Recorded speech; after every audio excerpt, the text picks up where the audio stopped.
Este caso fue durante mucho tiempo una de esas historias extrañas que se cuentan en voz baja. Pero a veces, hasta en el apartamento más corriente, una vieja radio puede convertirse en la voz del pasado. Subía las escaleras escuchando el gemido de los peldaños bajo mis pesadas botas. El frío húmedo de febrero se me pegaba a los hombros, incluso aquí, en el portal. Quinto piso, apartamento 53. La dirección que había anotado en mi gastado cuaderno una hora antes, cuando la mujer llamó a mi antiguo número. En su voz se oía esa fatiga particular que yo conocía también. La fatiga de quien ha agotado todas las explicaciones lógicas y está dispuesto a recurrir a alguien como yo. En el rellano olía a guiso y a hormigón húmedo. La bombilla del techo parpadeaba, como si transmitiera una señal en Morse a algún destinatario invisible. 20 años atrás habría memorizado la secuencia, por si acaso. Ahora me bastaba con que diera algo de luz. La puerta se abrió al primer timbrazo. En el umbral apareció una mujer de unos 35 años, delgada, con ojeras oscuras bajo los ojos y el pelo recogido en un moño descuidado. Sus manos, con las uñas mordidas, jugueteaban nerviosamente con el borde de un suéter azul. ¿Andrés Vega?, preguntó escrutándome como si esperara a otra persona. El mismo, asentí levemente, intentando parecer más tranquilo de lo que estaba. ¿Marta López? Sí, pase. Se apartó dejándome entrar en un pequeño recibidor abarrotado de zapatos y cajas. Disculpe el desorden. Estos últimos días no he tenido cabeza para nada. Me quité el abrigo, lo colgué en una percha y la seguí hasta el salón. Un apartamento de 3 habitaciones, de distribución estándar, dolorosamente familiar. De esos que construyeron a miles a finales de los 80. Yo mismo había vivido en uno parecido casi toda mi vida, hasta que me mudé a un estudio después del divorcio. ¿Un té?, preguntó Marta mecánicamente, pero negué con la cabeza. Vayamos directamente al grano, dije, sentándome en el borde del sofá y sacando mi pequeño cuaderno del bolsillo interior de la chaqueta. Por teléfono mencionó algo sobre su hijo y un ingeniero desaparecido. Y sobre voces. Ella se sentó frente a mí, apretando las manos entre las rodillas. Suena a locura, lo sé. Soy enfermera, Andrés. No soy de las que creen en lo sobrenatural. Pero lo que está pasando con Leo... Se calló, ordenando sus pensamientos. No la apresuré. 30 años en la policía me enseñaron a esperar a que la gente encuentre las palabras adecuadas. Mi hijo tiene 10 años. Tiene autismo, dijo por fin. Casi no habla. No mira a los ojos, pero hace 3 días... Su voz se quebró. De repente empezó a decir frases claras y completas, pero no con su voz, entiende, como si alguien hablara a través de él. Y todo sobre ese ingeniero, Sáenz, el que desapareció hace 2 semanas. Levanté la vista del cuaderno. ¿Víctor Sáenz? ¿El ingeniero de la fábrica de componentes? Sí, asintió ella. ¿Ha oído hablar de él? Ha salido en las noticias. Mentí. En realidad no había seguido el caso con atención. Una vieja costumbre de la que es imposible deshacerse. Un ingeniero de 40 años, especialista en comunicaciones, salió de la fábrica y se desvaneció en el aire, sin pistas, sin motivos. Marta señaló un rincón de la habitación. Leo está allí. Solo entonces me di cuenta de la pequeña figura junto a la ventana. El niño estaba sentado en el alféizar, con las piernas encogidas. Pelo claro, un rostro pálido y delgado. Una vieja chaqueta de punto. Sus manos giraban sin cesar los diales de una radio antigua. Reconocí el tipo de aparato. Una de esas de madera y dial grande, un clásico que ya no se fabricaba desde hacía décadas. «Nunca se separa de esa radio», dijo Marta en voz baja. «Está rota, ¿sabe? Solo se oye ruido blanco, interferencias».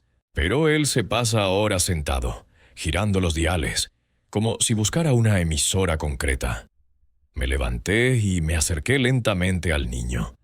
No giró la cabeza, completamente absorto en su tarea. Del altavoz solo salía un crepitar y un siseo. «¿Desde cuándo tiene la radio?», pregunté sin apartar la vista de los pequeños dedos que movían con destreza los controles. «Unos meses. La encontró en el desván cuando fuimos a casa de mi madre. Desde entonces no la suelta. Pero hablar, solo empezó a hablar hace 3 días. ¿Y qué dice exactamente?». Marta tragó saliva, nerviosa. «Frases, fragmentos. En el sótano hace frío. El cuaderno está bajo el 3er escalón. La frecuencia no es la correcta. Y todo con una voz que no es la suya. La voz de un hombre adulto, Andrés. Sentí un escalofrío recorrer mi espalda. No por las palabras, sino por la absoluta certeza con la que las pronunció. ¿Ha grabado esos mensajes? Sí. Me tendió su móvil con una aplicación de notas abierta. Aquí está todo lo que ha dicho estos días. Revisé la lista. Frases inconexas que parecían fragmentos de una transmisión de radio o los desvaríos de un hombre delirante. La mayoría no me decían nada, pero un par de detalles me llamaron la atención. La llave nueva para la cerradura vieja. Era una frase que Sáenz, según el expediente, había repetido a sus colegas antes de desaparecer. «Marta», le devolví el teléfono, «¿se da cuenta de cómo suena todo esto?». «Me doy cuenta», apretó los labios. «Pero conozco a mi hijo. Él no puede inventarse todo esto. Ni siquiera ve la televisión. No sabe quién es Víctor Sáenz. ¿De dónde iba a sacar?». En ese momento ocurrió algo que me heló la sangre. El niño se enderezó de repente, tenso como la cuerda de un violín. Sus dedos se congelaron en el dial de sintonía, y del altavoz salió un chasquido especialmente fuerte. Luego giró lentamente la cabeza, no hacia mí, sino hacia el vacío, y pronunció con una voz ajena y ronca: «¿Quién está en el puente de hierro?». Sentí que la sangre se me iba de los pies. El puente de hierro. Ese detalle no había aparecido en ninguna noticia. La policía lo mantenía en secreto. Era el posible último lugar donde habían visto a Sáenz. «Leo». Marta corrió hacia su hijo, pero él ya se había sumergido de nuevo en su interminable giro de diales, como si nada hubiera pasado. De repente, un caso de hacía 15 años acudió a mi memoria. Una niña que dibujaba escenas de crímenes que no podía haber visto. Recordé cómo no me creyeron, cómo se rieron en la comisaría del vidente Vega, y cómo luego encontraron el cuerpo exactamente donde indicaba el dibujo. Me arrodillé frente al niño, con cuidado de no invadir su espacio. En sus ojos grises no había miedo ni reconocimiento, solo una atención distante a la escala de la radio. «Me haré cargo del caso», dije sin darme la vuelta para mirar a Marta. Algo me decía que lo que decía este niño no era un simple delirio ni una coincidencia. Y ese pensamiento era más frío que el viento de febrero que soplaba afuera. El patio me recibió con un silencio gélido. El crepúsculo ya se había espesado, y las farolas proyectaban círculos amarillos sobre la nieve pisoteada. Me quedé un momento junto al portal, inhalando el aire helado, tratando de ordenar mis pensamientos. Lo que había sucedido en el apartamento de los López no encajaba en ningún esquema conocido. Un niño, una radio, voces de la nada. Y ese detalle sobre el puente de hierro, demasiado preciso para ser una coincidencia. Miré a mi alrededor. El típico patio interior de una urbanización de finales de los 80. Bloques de 5 pisos formando una U. Un parque infantil con columpios desconchados. Un kiosco de bebidas a la salida de la calle. Los bancos junto a los portales eran el cuartel general de los jubilados del barrio. Incluso con este frío, 2 figuras abrigadas estaban sentadas en uno de ellos. Me dirigí hacia ellas, sacando un paquete de cigarrillos. Había dejado de fumar hacía 5 años, pero llevar un paquete en el bolsillo siempre ayudaba a iniciar una conversación. «Buenas tardes», dije, acercándome. «¿Tienen fuego?». 2 mujeres, una mayor y otra un poco más joven, me miraron con idéntica desconfianza de arriba abajo.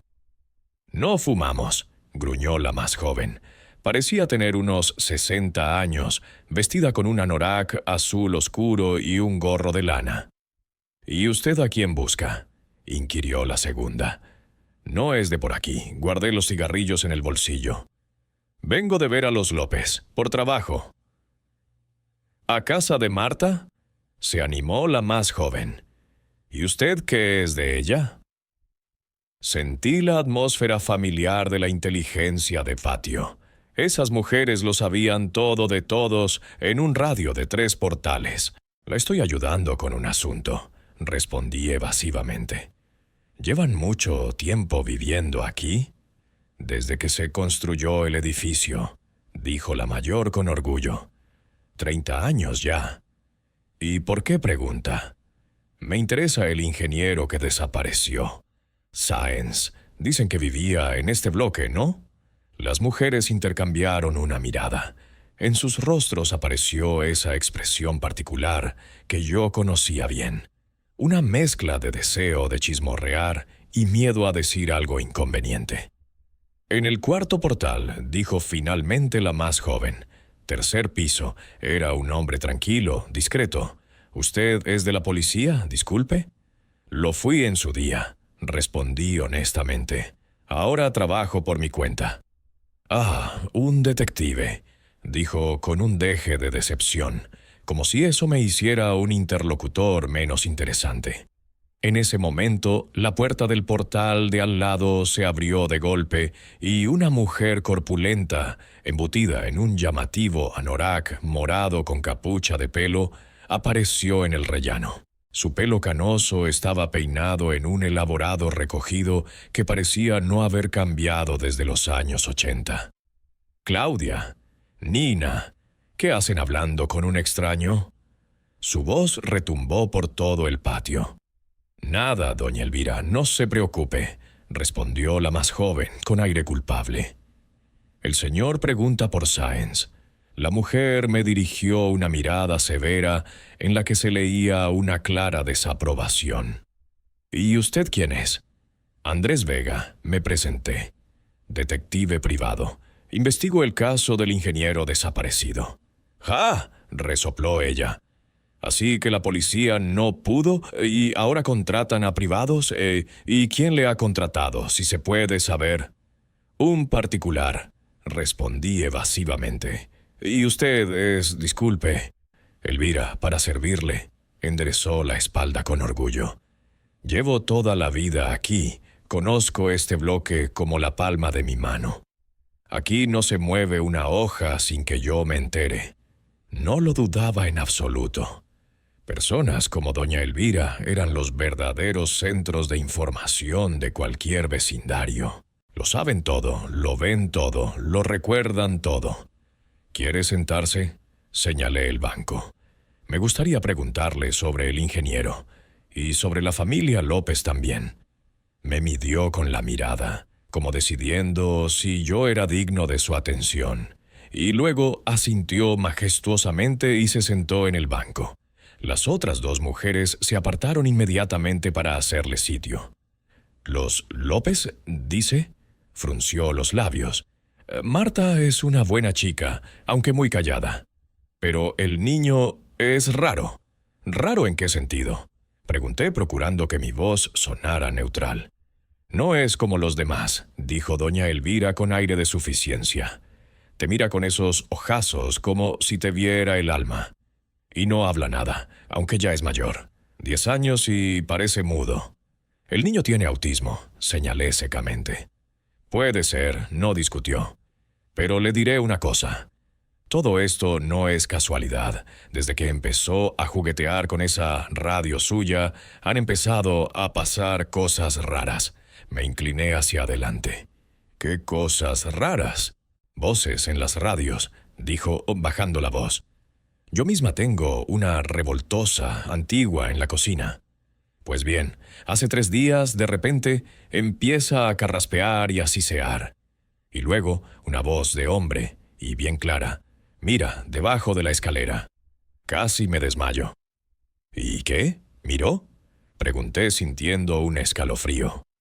¿Acaso estoy loca? Se indignó doña Elvira. No, claro que no.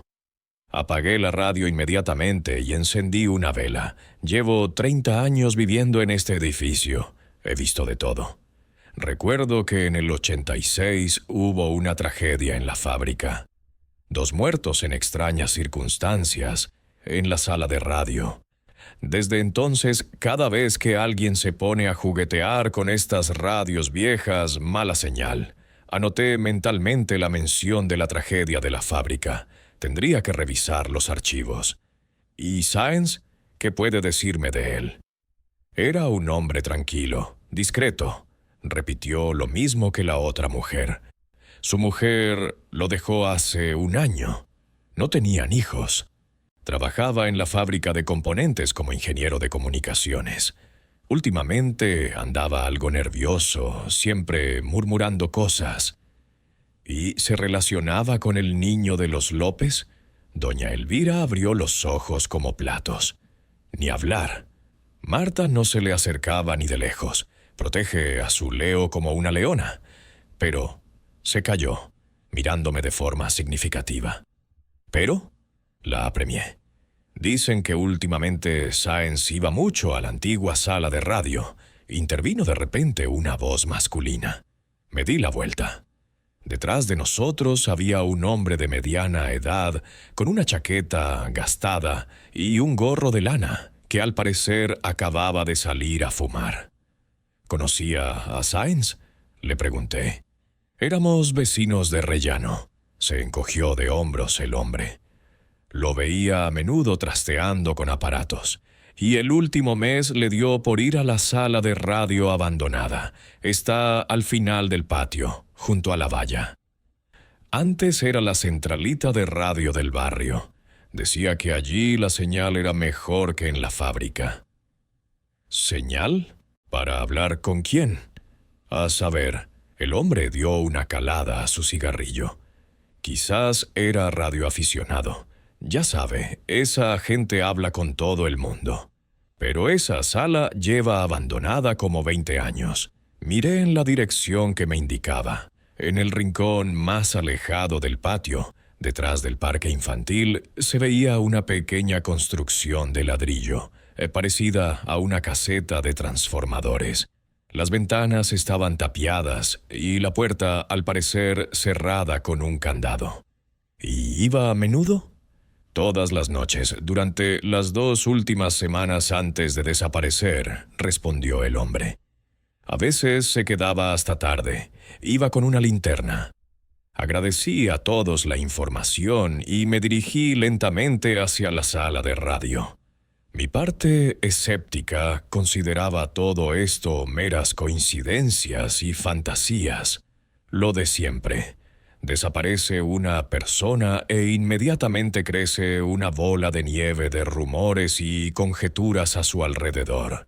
Pero otra parte de mí, la que había aprendido a confiar en la intuición a lo largo de los años, me alertaba insistentemente. Aquí hay algo que no encaja. Un niño que no habla, pero que de repente empieza a transmitir mensajes a través de una radio. Voces extrañas en los receptores, y un ingeniero de comunicaciones que antes de desaparecer frecuentaba una sala de radio abandonada. Me detuve frente a la construcción de ladrillo. observando el candado oxidado de la puerta. Revisar la sala de radio sería el siguiente paso, pero una voz interior me decía que esta historia era más profunda de lo que parecía a primera vista. Y el frío que sentía no se debía únicamente a la helada de febrero. Estaba frente al candado oxidado, pensando en el viejo método para abrir estas cerraduras. Un simple clip y un poco de paciencia. Hubo un tiempo en que podía abrir uno de estos en segundos, pero los años no añaden destreza a los dedos. El metal frío me quemaba la piel y el aire de febrero convertía mi aliento en nubes de vapor. El viejo edificio de ladrillo guardaba silencio, como un centinela en su puesto. ¿Qué buscaba Sáenz aquí en sus últimos días? ¿Y qué relación había entre sus extrañas visitas nocturnas y las voces que oía el niño? En mi bolsillo encontré un llavero con una pequeña navaja, una vieja costumbre de mis tiempos en la policía. Introduje la hoja en la cerradura, intentando tantear el mecanismo cuando oí un crujido a mis espaldas. Me di la vuelta bruscamente. A la sombra de un saliente de hormigón, pegado a la pared, estaba Leo. Sus ojos, enormes y grises, no me miraban a mí, sino a través de mí, como si yo fuera de cristal. Llevaba la misma chaqueta de punto, ahora sobre una cazadora fina. Las manos sin guantes, rojas por el frío. «¿Qué haces aquí?», pregunté, aunque sabía que no obtendría respuesta. El niño no reaccionó. En su lugar, se movió lentamente a lo largo de la pared, pasando la palma de la mano por el ladrillo rugoso, como un ciego leyendo braille. Al llegar a la esquina del edificio, se detuvo y me miró por encima del hombro. Una mirada breve, casi imperceptible. Luego desapareció tras la esquina. Lo seguí, luchando contra una sensación de irrealidad. Detrás de la esquina había un estrecho sendero cubierto de nieve entre la sala de radio y una valla metálica. Leo caminaba con seguridad, como si hubiera recorrido ese camino muchas veces. Rodeamos el edificio y ante nosotros apareció la pared trasera, con una única ventana pequeña a la altura de mi pecho. El cristal estaba roto, y en su lugar había una tabla de contrachapado clavada de cualquier manera. Leo se acercó y la desplazó fácilmente. Solo se sujetaba con un clavo. Dentro, la oscuridad era total. ¿Has estado aquí antes?, pregunté, consciente del absurdo de mi pregunta. El niño no respondió. Solo se deslizó por el hueco de la ventana con una agilidad que delataba la costumbre. Lo seguí, metiendo los hombros a duras penas por el estrecho hueco. Me enganché la rodilla en un clavo oxidado, haciéndome un agujero en el pantalón. Dentro estaba oscuro y hacía un frío penetrante. Olía a humedad, a polvo y a algo más, a metal y a ozono, ese olor particular que hay cerca de los aparatos electrónicos en funcionamiento. Saqué el teléfono y encendí la linterna. El haz de luz arrancó de la oscuridad una pequeña sala llena de estanterías con equipos de radio. Viejos receptores, algunas cajas con diales, cables que recorrían las paredes como los nervios de un organismo al descubierto. Todo estaba cubierto por una capa de polvo, pero no por igual. En algunos paneles se veían huellas dactilares recientes. «Alguien ha estado aquí hace poco», murmuré, pasando un dedo por una de las consolas. Leo ya estaba junto a la pared del fondo, donde se encontraba lo que parecía ser el panel de control central. Sus dedos recorrieron ágilmente los botones e interruptores, en una secuencia exacta, como si la hubiera aprendido de memoria. Me fijé en el suelo. Debajo de la mesa había colillas, no menos de una docena. Todas de la misma marca, una marca cara para un ingeniero con un sueldo modesto. Sobre la mesa, una hoja con algunos cálculos, cifras, fórmulas, esquemas incomprensibles con una parte rodeada en rojo. 4756,8 kHz. Brecha. En un rincón descubrí un catre con un colchón fino y una manta arrugada. Sáenz no solo venía aquí, sino que vivía aquí, al menos de vez en cuando. ¿Qué sabes de este lugar?, le pregunté a Leo, aunque no esperaba respuesta. El niño permanecía inmóvil, tenso como una cuerda. Su mano se detuvo en uno de los diales de sintonía. De repente, un débil crujido rompió el silencio. Una de las radios de la estantería emitió un sonido, a pesar de no estar enchufada. Leo giró lentamente la cabeza y volví a ver esa extraña mirada, perdida en el vacío. Luego, sus labios temblaron y pronunció con una voz ajena y ronca: «Tengo el anillo. No toquéis el puente». Un escalofrío me recorrió la espalda. Era la voz de un hombre adulto, grave, con la carraspera característica de un fumador. «¿Quién habla?», pregunté acercándome. «¿Sáenz?». Pero el niño ya había vuelto a su estado habitual. Su mirada volvió a ser ausente y sus dedos reanudaron su movimiento sobre los botones del receptor. Iluminé con la linterna el espacio debajo de la mesa. Allí, junto a la pared, algo brilló. Al agacharme, vi unos cables cortados, no viejos, sino recientemente. Salían del panel principal hacia algo que ya no estaba. Junto a los cables había una pequeña pieza metálica. Un microchip con contactos soldados. Lo recogí y lo examiné a la luz de la linterna. En el reverso había un número de serie grabado y las letras BS, posiblemente unas iniciales. De repente, fuera se oyó el crujido de la nieve bajo unos pasos. Guardé rápidamente el hallazgo en el bolsillo y apagué la linterna. ¿Hay alguien ahí?, sonó una voz de hombre, y un potente haz de luz entró por la ventana rota. Agarré a Leo de la mano y lo arrastré hacia el rincón más alejado de la sala, donde había visto otra puerta. «Sé que ha entrado alguien. Salgan por las buenas». La voz se acercaba. La puerta no estaba cerrada con llave y conducía a un pequeño almacén. Desde allí, un estrecho pasadizo, que en su día fue un conducto de ventilación, salía al otro lado del edificio. Leo encontró el camino sin dudarlo, demostrando de nuevo un conocimiento del lugar que no debería tener. Salimos al exterior, a la oscuridad de la noche invernal, y nos alejamos rápidamente de la sala de radio. Ya cerca del parque infantil, me detuve y me arrodillé frente al niño. «¿Cómo conoces este sitio?», le pregunté mirándole a los ojos impasibles. En lugar de responder, miró hacia mi bolsillo, donde guardaba la pieza que había encontrado, y asintió levemente, como confirmando que había cogido lo que debía. De vuelta a casa de los López, pensaba en el extraño comportamiento del niño y en el posible significado de la frase sobre el anillo y el puente.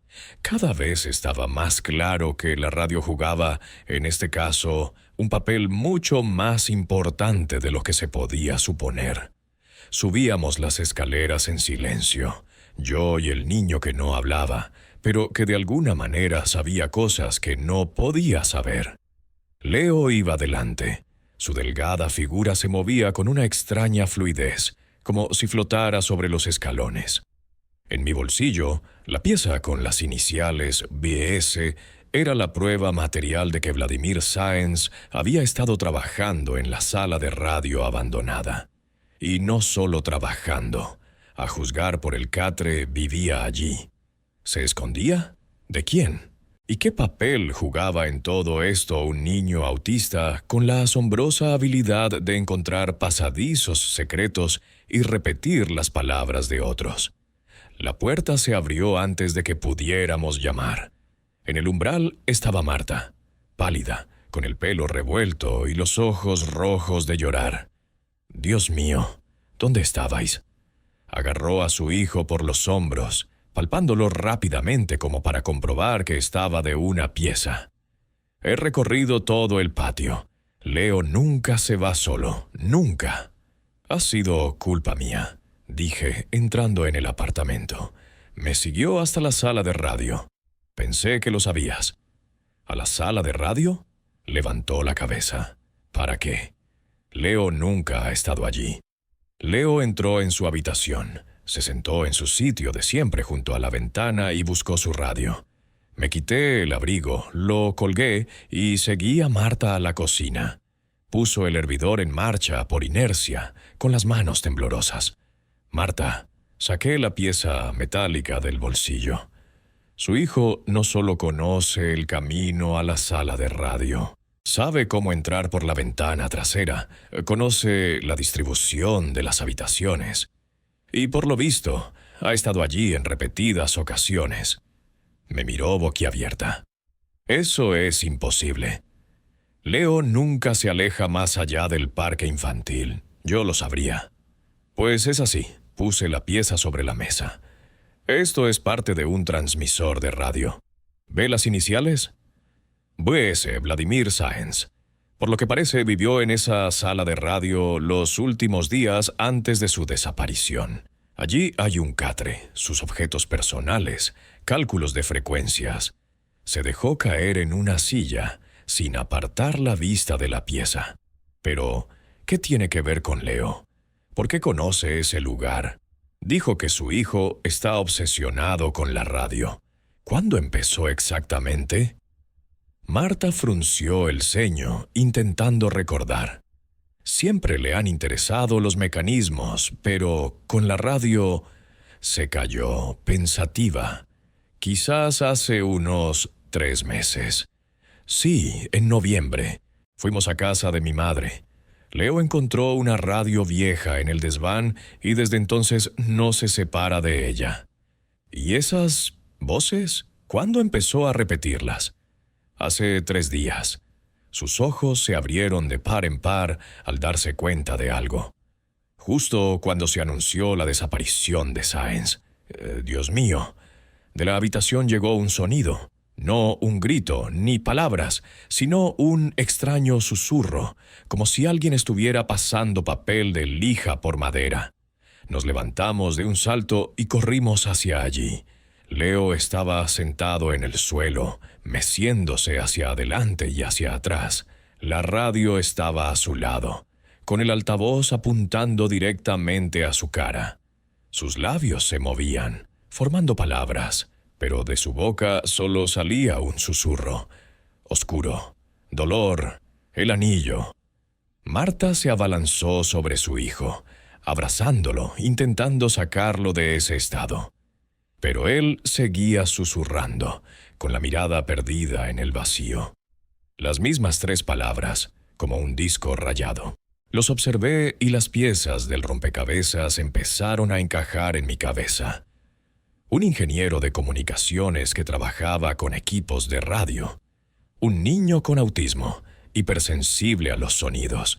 Una radio vieja que parecía captar solo interferencias. Marta, dije lentamente, creo que su hijo no es un médium, ni un vidente. Entonces, ¿qué es? Susurró ella, abrazando a Leo. Un testigo, respondí. Un testigo involuntario de un crimen. Me senté frente a ellos, ordenando mis pensamientos. A juzgar por los papeles de la sala de radio, Sáenz trabajaba con unas frecuencias especiales. Quizás captó algo en el éter, algo que no debía oír. O, por el contrario, transmitía información que alguien interceptó. En cualquier caso, estoy seguro. Su hijo, de alguna manera, oyó esas transmisiones a través de su vieja radio. ¿Pero cómo? Miró la radio silenciosa. Si ni siquiera está enchufada. Hay receptores que pueden funcionar sin alimentación, captando una señal de radio fuerte cercana. Expliqué. Se les llama de galena. Y en la vieja sala de radio, por lo que parece, Sáenz instaló un transmisor potente. si su hijo estaba cerca a menudo. ¿Quiere decir que Leo oía las conversaciones de Sáenz por la radio y ahora las repite? No solo conversaciones, bajé la voz. Lo que Sáenz dijo en sus últimos momentos antes de desaparecer. Quizás cuando lo secuestraban o... No terminé la frase, pero por su cara supe que lo había entendido. Marta se tapó la boca con la mano. ¿Cree que mi hijo oyó cómo mataban a un hombre? ¿O cómo lo secuestraban? Intenté hablar con calma. No lo sabemos con certeza, pero eso explica por qué sus ataques empezaron justo el día de la desaparición de Sáenz. ¿Y por qué repite frases sueltas en lugar de mantener una conversación coherente? Él no entiende el significado de esas palabras, solo reproduce lo que memorizó. Leo dejó de mecerse de repente.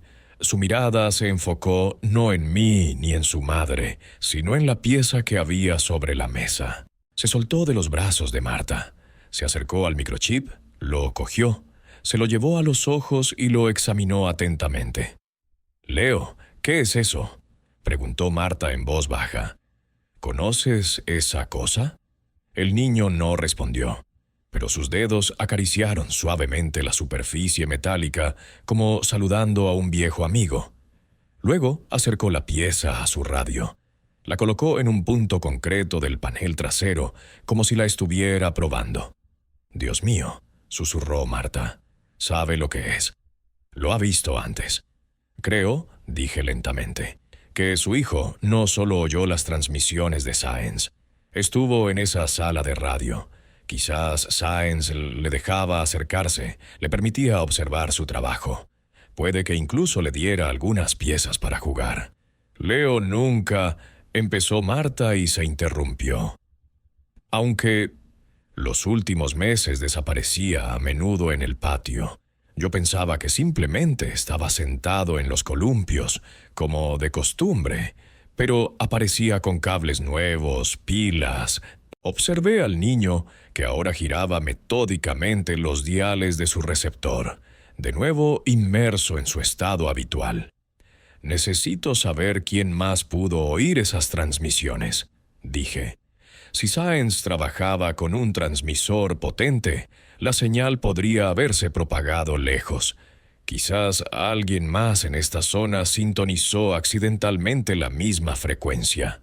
¿Cree que hay otros testigos? No lo sé, pero pienso averiguarlo. Me levanté. Alguien quería hacer callar a Sáenz a toda costa, y me temo que esa persona podría interesarse también por su hijo si descubre que estuvo allí. Marta palideció aún más. «¿Qué hacemos?». «De momento, nada. Compórtense como siempre. Yo me ocuparé del aspecto técnico del caso. Necesito entender qué transmitía exactamente Sáenz y quién podría haberlo estado escuchando». Miré a Leo, todavía absorto en su mundo de ondas de radio y voces invisibles.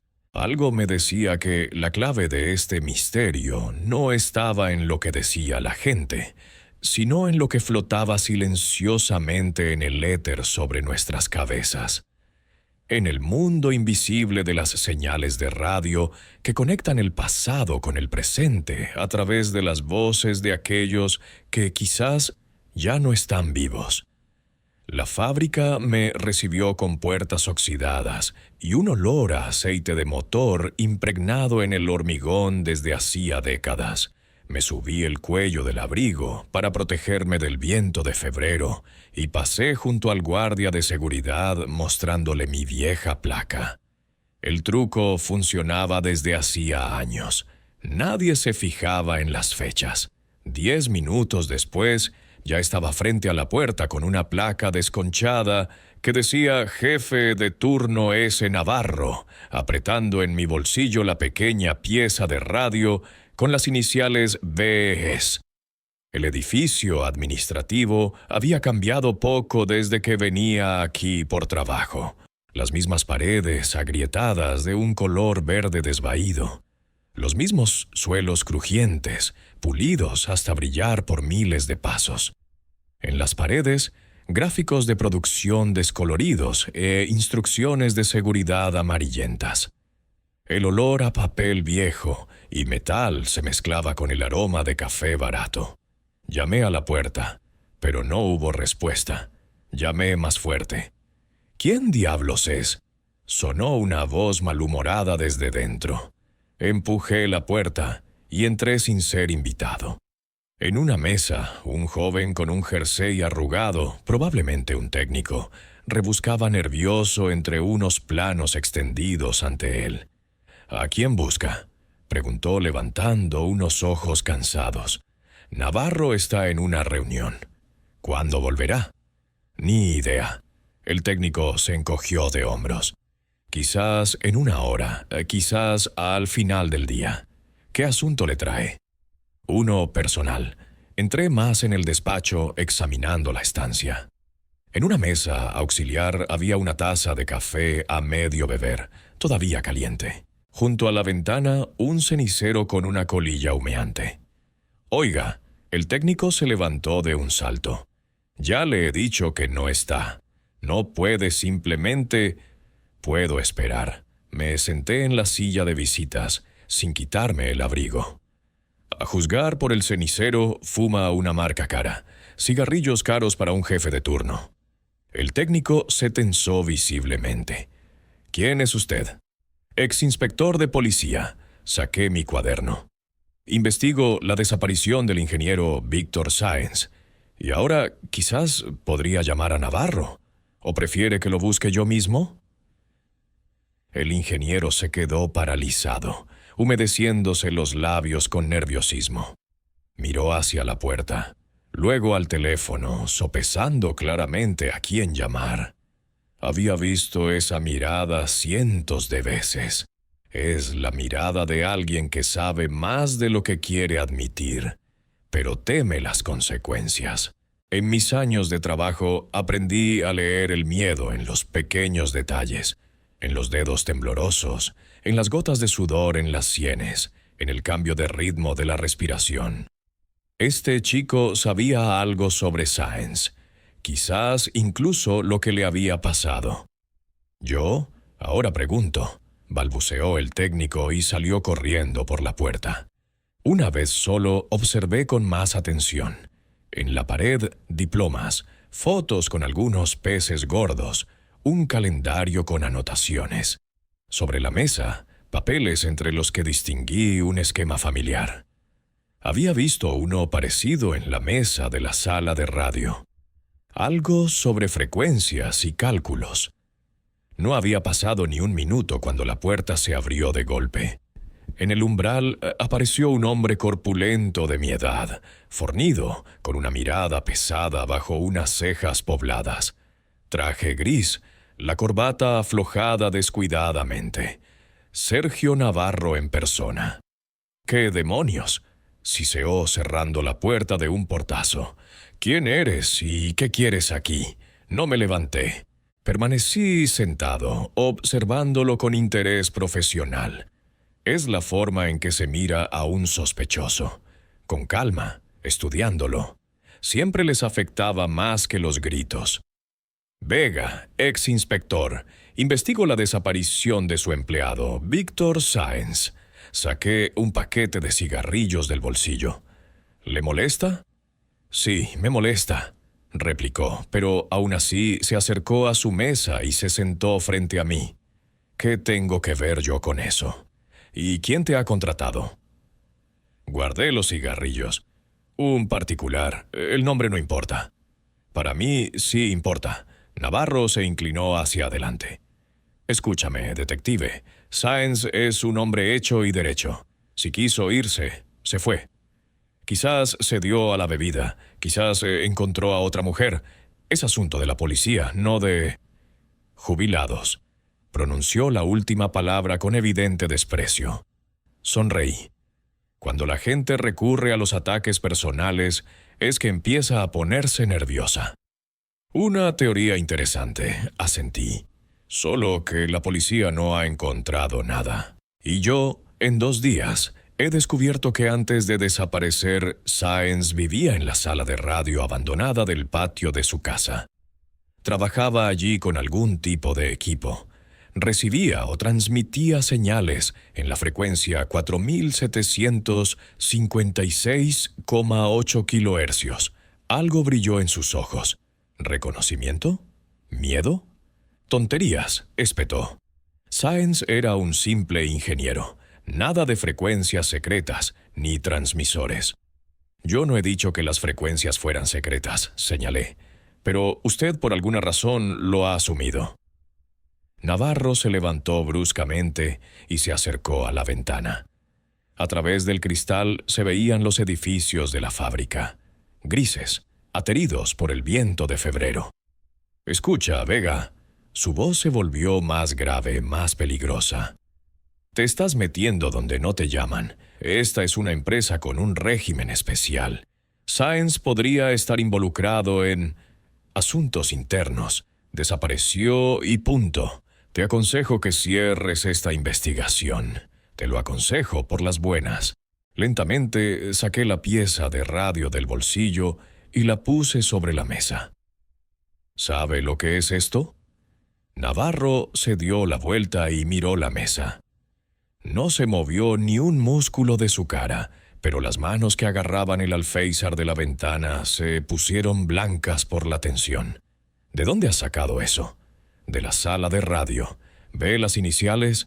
BS, Víctor Sáenz, parte del transmisor que montó. Casero, pero potente. ¿Y sabe quién más ha visto esta pieza? Hice una pausa. Un niño, el mismo que repite palabras ajenas, palabras sobre un anillo que no se puede tocar, sobre un puente donde hace frío. Navarro palideció de golpe. «Tú», se interrumpió y continuó en otro tono. «¿De qué demonios hablas? ¿Qué niño? ¿Qué anillo?»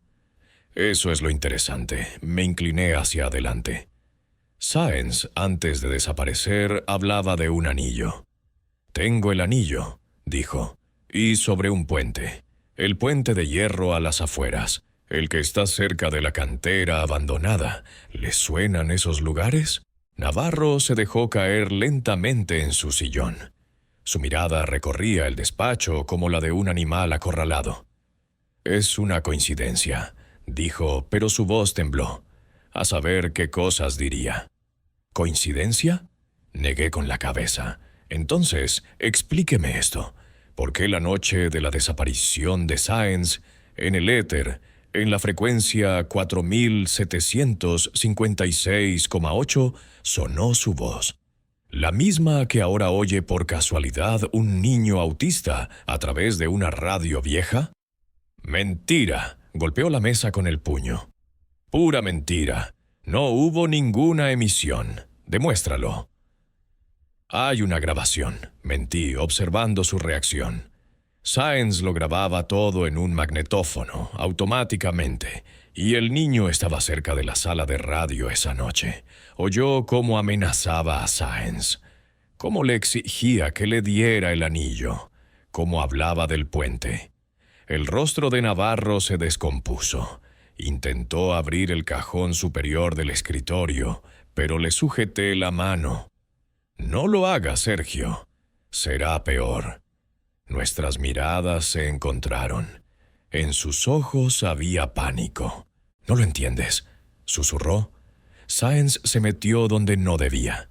Encontró algo que no estaba destinado a ojos ajenos. «¿El anillo?», pregunté en voz baja. Asintió, derrotado. Un anillo de sello. De los 80, cuando ocurrió la tragedia en la fábrica. Murieron 2, oficialmente un accidente. Pero en realidad se cayó respirando con dificultad. En realidad los mataron, terminé por él. Y el anillo pertenecía al asesino. Y Sáenz lo encontró, quizás por casualidad, y se dio cuenta de a quién pertenecía. Empezó a investigar, a restaurar el equipo antiguo, a buscar grabaciones. Metió las narices en algo que llevaba enterrado 30 años. Estalló Navarro. ¿Qué sentido tiene remover el pasado? ¿A quién le beneficia? ¿A las familias de los fallecidos? ¿A la fábrica? ¿Al barrio? ¿Y a usted?, pregunté. A usted tampoco le interesaba que saliera a la luz la verdad, porque el anillo pertenecía a su padre, el antiguo jefe de este mismo departamento. Y fue él quien mató a esos 2 ingenieros en el 86. Navarro se desplomó en el sillón. Sus hombros se hundieron. «No podrás probar nada», susurró. «No hay grabaciones, ni anillo. No hay nada». «Hay un cuerpo», dije, volviendo a farolear, «en un lugar donde no se les ocurrió buscar. Debajo del puente, congelado en el hielo. Y tiene marcas. Marcas de una pelea. Y también está el niño, que lo oyó todo. Y sigue oyéndolo cuando enciende la radio». Navarro me miró con los ojos vacíos. «¿Qué es lo que quieres?» «La verdad», respondí. «Una confesión completa. ¿Y el anillo? Lo tiene usted, ¿verdad?» Lentamente, como en un sueño, sacó del bolsillo interior de su chaqueta un pequeño objeto envuelto en un paño. Lo desenvolvió. En su palma descansaba un pesado anillo de sello, el escudo de la fábrica grabado en una piedra oscura. «De mi padre», susurró, «una reliquia familiar, un símbolo de poder. Siempre supe que mi padre, no pudo terminar». Miré el anillo y pensé en la cadena de acontecimientos que me había llevado hasta aquí. En un niño que no habla pero que oye las voces del pasado. En crímenes antiguos que resuenan en el presente. Y en lo delgada que es la línea entre la casualidad y la causalidad. «Llame a la policía», dije. «Usted mismo. Será lo mejor para todos». El sol colgaba abajo sobre los tejados nevados, arrojando una luz fría sobre las ventanas de la casa de los López. Había pasado una semana desde que encontraron el cuerpo de Sáenz bajo el puente, congelado en el hielo, con el anillo apretado en su mano rígida. Una semana desde que Navarro confesó el asesinato. Subía por la escalera familiar, y cada peldaño me dolía en las viejas rodillas. El cansancio me invadía por oleadas. No un cansancio físico, sino esa fatiga particular que llega tras resolver un caso, cuando la euforia del éxito es reemplazada por el vacío. Marta abrió la puerta al primer timbrazo, como si me estuviera esperando. Su rostro parecía demacrado, pero en sus ojos había una calma que antes no tenía. Llevaba un sencillo jersey gris y pantalones de estar por casa. El pelo, normalmente recogido en un moño descuidado, ahora le caía libremente sobre los hombros. «Pase, Andrés», dijo, haciéndose a un lado. «He preparado té». En el apartamento hacía calor y olía a bollos recién hechos. Sobre la mesa de la cocina había un plato con pastas y 2 tazas. Esa normalidad, después de todo lo ocurrido, parecía casi fuera de lugar.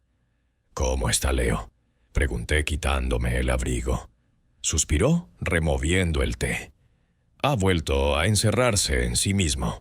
No habla nada. El médico dice que es normal, que después del estrés vuelve a su estado habitual. Pero al menos ahora está más tranquilo. No se sobresalta con cada ruido». Entré en la habitación. Leo estaba sentado en el alféizar de la ventana, mirando al patio. El mismo niño delgaducho, de rostro pálido y pelo claro. La radio estaba a su lado, silenciosa, con la antena desconectada. Leo ya no giraba los diales, ya no buscaba ondas invisibles en el éter. «¿Y la radio?», pregunté en voz baja al volver a la cocina. «No funciona». Marta se encogió de hombros. «Desde el día que encontraron el cuerpo». Leo intentó encenderla, pero luego simplemente perdió el interés, como si supiera que ya no va a oír nada. Nos sentamos a la mesa. Bebí un sorbo de té. Fuerte, con limón, como a mí me gusta. Se había acordado. «Navarro lo ha confesado todo», dije.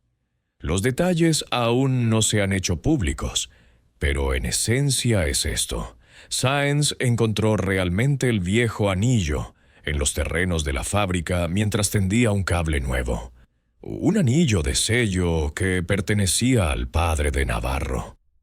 En el 86 ocurrió lo que dijo doña Elvira. 2 ingenieros murieron en la sala de radio. La versión oficial fue un accidente mientras ajustaban el equipo. En realidad, los mató Navarro padre. Habían descubierto algo sobre robos en la fábrica, chanchullos con los suministros. ¿Y Sáenz lo entendió?, preguntó Marta en voz baja. Sí, era radioaficionado. Coleccionaba equipos antiguos. Encontró el anillo y se interesó por la historia. Empezó a escarbar en los archivos de la fábrica. Restauró el equipo en aquella misma sala de radio. Y, por lo visto, encontró algo más. Quizás grabaciones de conversaciones, quizás documentos. Algo que apuntaba directamente a Navarro padre. Partí un trozo de bollo, pero no tenía hambre. Y entonces Sáenz cometió un error fatal. Fue a ver al hijo del asesino. Pensó que quizás querría restaurar la justicia, limpiar el nombre de la familia.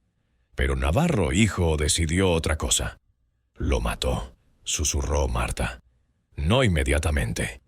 Primero intentó asustarlo, obligarlo a entregar el anillo y todas las pruebas que había encontrado. Se reunieron en la sala de radio. Discutieron. Posiblemente Sáenz encendió el transmisor a propósito o por accidente. Y su conversación, su pelea, salió al aire. Y Leo la oyó, asintió Marta, a través de su vieja radio. Exactamente. Una extraña coincidencia. Un niño con autismo, hipersensible a los sonidos, con un receptor de radio especial que capta señales incluso sin alimentación. El testigo perfecto, que no entiende lo que oye, pero lo memoriza y lo reproduce. Recordé el momento en que comprendí lo que estaba sucediendo. Allí, en la sala de radio, mirando la pequeña pieza con las iniciales VES.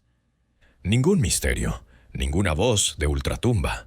Simple física de las ondas de radio y la extraña particularidad perceptiva de un niño autista.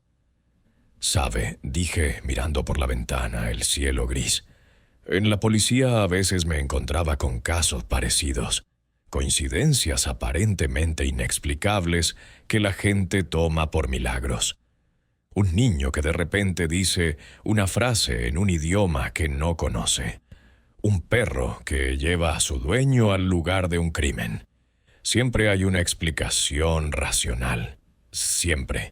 Pero a la gente le gusta creer en los milagros. ¿Y usted?, preguntó Marta. ¿Usted cree en los milagros? Miré hacia la habitación donde estaba Leo, todavía inmóvil, todavía en silencio. Creo en las coincidencias, en extrañas combinaciones de circunstancias, en que a veces el universo parece empujarnos hacia la verdad. ¿Pero un milagro? Negué con la cabeza. Un milagro sería que la verdad hiciera felices a todos, y la verdad rara vez trae consuelo. Marta guardó un largo silencio, jugueteando con su taza. «Encontraron el anillo», dijo finalmente, «en la mano de Sáenz. Nunca se lo entregó». «Sí». Lo apretó hasta el final, la única prueba material que lo conectaba con los asesinatos del pasado. ¿Y qué pasará con Navarro? Juicio, cárcel. Posiblemente la revisión del antiguo caso sobre la muerte de los ingenieros, el restablecimiento de la verdad 30 años después. ¿Y eso es bueno? En su voz había duda. La miré. En sus ojos se leía la misma pregunta que yo me hacía. ¿Valía esa verdad una vida humana? No lo sé, respondí con sinceridad. Para las familias de aquellos ingenieros fallecidos, posiblemente. Para la justicia en general, probablemente. Pero para Sáenz, para usted y para Leo, no terminé la frase. Ambos sabíamos la respuesta.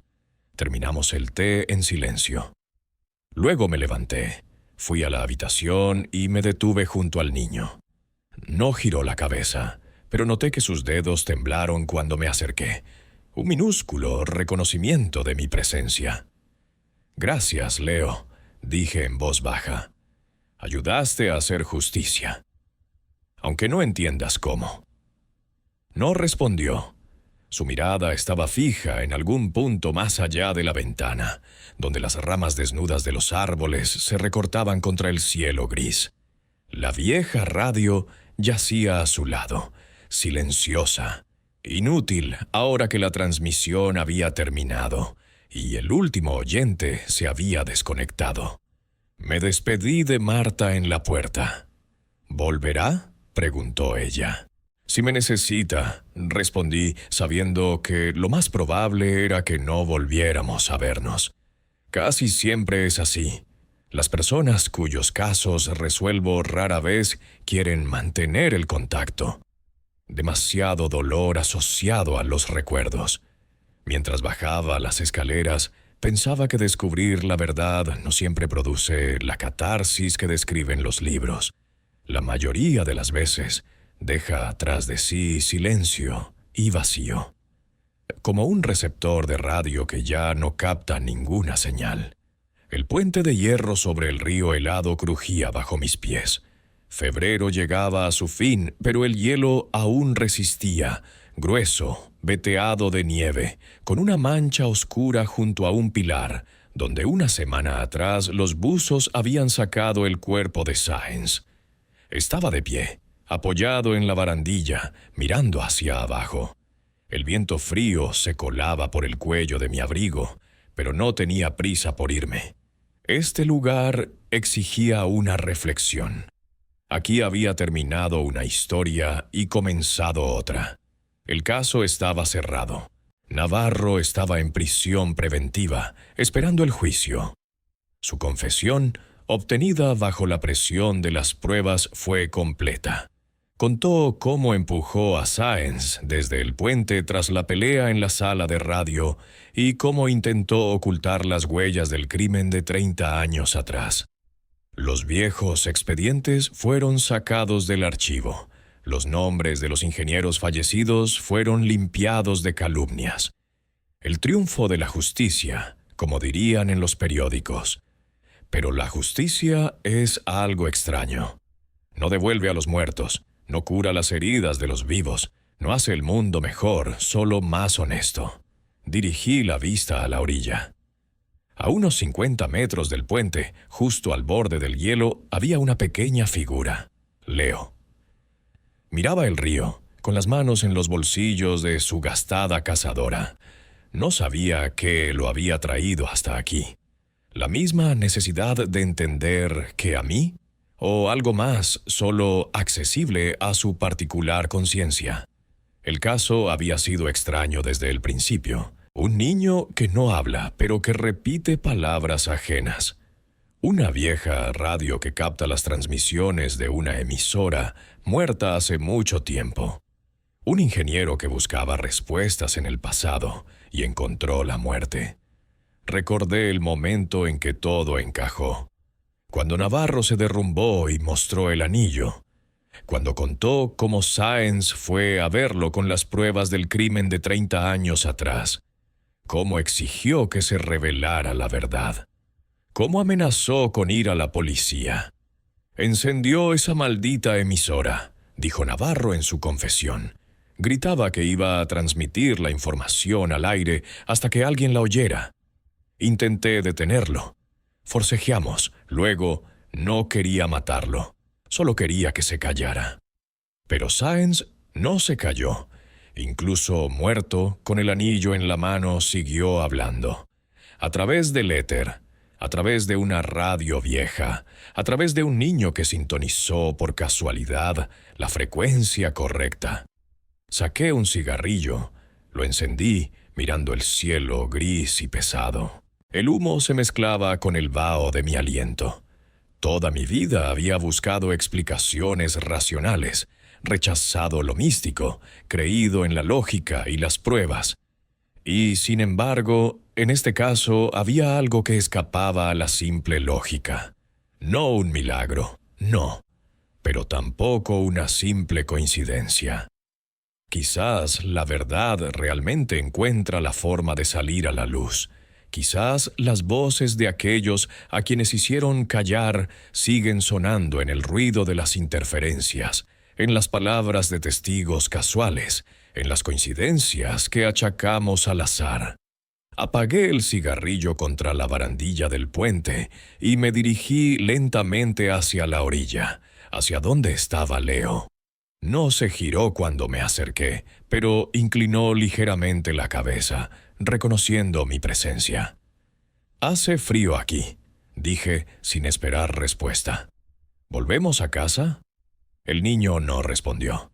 Su mirada estaba fija en la mancha oscura junto al pilar del puente, donde encontraron el cuerpo. En sus ojos vi algo que no esperaba ver: comprensión. No una comprensión consciente, quizás ni racional, pero sí una comprensión profunda, intuitiva, de lo que había sucedido. Y cansancio, un extraño cansancio en sus ojos de niño, como si hubiera visto demasiado para sus 10 años. «¿Lo oíste, verdad?», pregunté en voz baja. «¿Oíste lo que pasó de verdad?». Leo levantó la cabeza y me miró con una mirada directa y clara, tan rara en niños con su diagnóstico. Luego asintió lentamente. «Oscuro», dijo con su propia voz, no con la ajena y ronca que había oído antes. «Frío». 2 palabras, sus propias palabras. Y luego volvió a guardar silencio, bajando la vista hacia el hielo. Me quedé a su lado sin saber qué decir. ¿Qué explicarle a un niño que había sido testigo accidental de un asesinato a través de las ondas de radio? ¿Cómo consolar a un niño que no entiende por qué los adultos se hacen daño unos a otros? En lugar de palabras, simplemente le puse una mano en el hombro. Un hombro delgado y frágil bajo una vieja cazadora. Permanecimos así unos minutos, mirando el río, el puente, el cielo que se iba aclarando poco a poco, con una luz que no era primaveral, pero que ya tampoco era invernal. Entonces vi acercarse la figura de Marta. Caminaba por el sendero, abrigándose con una bufanda buscando a su hijo. Leo también la vio y se movió a su encuentro, lenta pero firmemente. Me quedé junto al río, observando cómo madre e hijo se encontraban, cómo ella lo abrazaba diciéndole algo. No se volvieron para mirarme cuando se fueron. ¿Y para qué? Mi papel en su historia había terminado. Solo fui un conductor de la verdad, no solicitado, quizás incluso no deseado. Mirándolos alejarse, pensaba en la extraña naturaleza de nuestro mundo, en cómo a veces las coincidencias más increíbles llevan al descubrimiento de secretos enterrados durante mucho tiempo, en cómo a veces nos parece que ha ocurrido un milagro. Voces de la nada, mensajes del pasado, señales y símbolos, pero la mayoría de las veces es simplemente el grito de ayuda de alguien que durante demasiado tiempo no quisimos oír. Me subí el cuello del abrigo y empecé a caminar en dirección opuesta. El caso estaba cerrado. La radio callaba. El niño se había encerrado de nuevo en su mundo. Y a mí solo me quedaba seguir adelante, solo, como siempre.